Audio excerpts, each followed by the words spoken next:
Assalamualaikum warahmatullahi wabarakatuh and salam sejahtera. I bid our lecturer Madam Esther Anak Juna. Today, my group and I would like to present on Sharia audit in Malaysia. Before we begin, allow me to introduce our group members. My name is Muhammad Zuhairizan bin Swaimi and I will be presenting with my friends Amir Huzairi bin Khairul Faizi and Nur Azlin binti Inchen. In this presentation, we will briefly explain about Sharia audit, discuss the key issues in Sharia audit, and go through the analysis and evaluation of Sharia audit development, and lastly, the conclusion. For our selected article, which is Sharia audit practice in Malaysia moving forward by Fatihu Sehu Isha, Noraini Muhammad Arifin, and Nur Hafiza Zainal Abidin, published in the Journal of Islamic Finance, Volume 9, Issue 2 in 2020. Sharia audit is a special type of audit that ensures Islamic financial institutions comply with Sharia principles. Unlike conventional audit that focus mainly on financial record, Sharia audit also examines moral and religious aspects based on Islamic teachings, helping to preserve the integrity of the Islamic financial system. In Malaysia, the importance of Sharia audit increased significantly after Bank Negara Malaysia introduced the Sharia Governance Framework in 2010, which made Sharia audit a compulsory governance function in Islamic financial institutions. The article Sharia audit practice in Malaysia moving forward discuss current practice, the challenges, and future improvement, highlighting the role of Sharia audit in strengthening Islamic finance in Malaysia. Next key issue will be presented by Amir Huzairi. Assalamualaikum and hi everyone. In this section, I will be diving deep into the key issues in Sharia audit. As we know, Sharia audit is a crucial defense line in Islamic finance. However, based on recent studies and industry observation, there are 4 critical issues that we need to address to ensure the integrity of the industry. Let's start with the first point, the awareness and perception of practitioners. In the past, Sharia audit was often misunderstood or sidelined, but today the data shows that most practitioners are highly aware of Sharia audit concept. Why this is happening? It is largely due to integration of Sharia audit into formal education and university curriculums. This suggests that the industry is maturing. Professionals are entering the workforce already recognizing that Sharia compliance is not just religious obligation, but a critical operational requirement. However, despite high awareness, we are faced a structural problem in the point number 2, the lack of independent Sharia audit report. Currently, in many institutions, the findings of Sharia audit are not published as a standalone document. Instead, they are merely embedded or included within the general internal audit report. Why this is an issue? Why, when you mix Sharia finding with general audit operational audit findings, it reduces clarity and transparency for stakeholders, such as investors and the Sharia community. We need a clear specific picture of the bank Sharia compliance status. Ideally, there should be a separate report to highlight this specific task. Moving on the third issues, which is perhaps the most challenging, the absence of standalone Sharia audit framework. Unlike financial auditing, which has strict international standards, Sharia audit currently lacks a specific, universally accepted global framework or standard.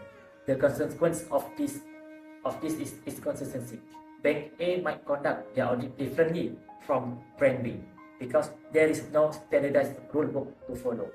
This gap causes inconsistent practices among Islamic financial institutions, making it difficult to benchmark performance or ensure quality control across the country. Finally, we arrive at the point number 4, the shortage of competent Sharia auditors.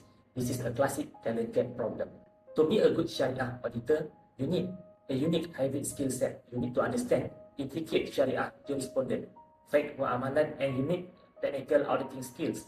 Finding professionals who possess both skills is extremely difficult. Often, we have Sharia scholars who doesn't understand audit process or auditors who don't understand Sharia laws.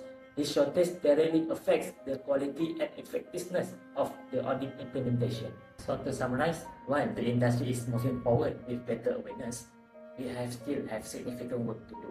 We need to push for independent reporting, establish a standardized framework, and invest heavily in training competent auditors. That concludes my part on the key issues. That's all from me. Thank you. Good day to Madam Esther. Now I will briefly explain on the development of Sharia audit in Malaysia, focusing on three key areas, which is regulatory, practical challenges, and human capital. The first aspect is regulatory.